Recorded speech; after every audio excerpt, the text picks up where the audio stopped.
Tinulungan ng UNTV News and Rescue ang isang lalaking motorcycle rider na sumemplang matapos makasagasa ng aso sa Purok Santol, Barangay La Filipina, Tagum City, mag-aalas 11 kagabi, September 24. Sugat sa iba't ibang bahagi ng katawan ang tinamo ng rider na kinilalang si Carlos Soriano, 28 anyos.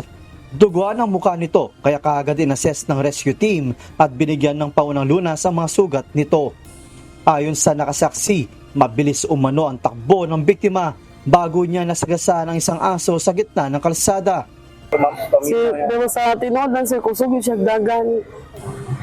At tingala gamigin, kusog siya padagan, tingala gamigin, kalit nagkuhan ba, naglagakpak diha, ang pagtanaw na mong ilay, manisagit man, hala, anak niya, anak rami.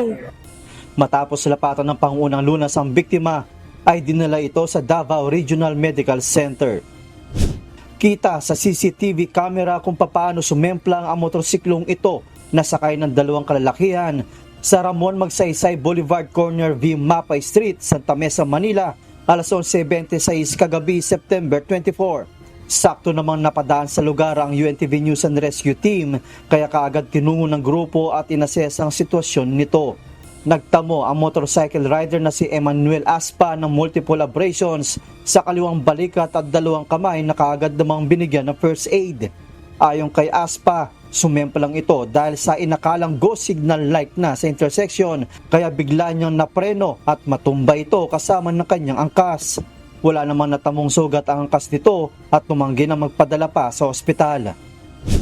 Sumemplang ang minamaneho motorsiklo ni Mika Rafael Macaso sa Quezon Bridge, Quiapo, Manila, alas 8:30 kaninang umaga, September 25. Dahil sa lakas ng impact ng pagkakatumba, nagkaroon ito ng deformity sa kanang wrist.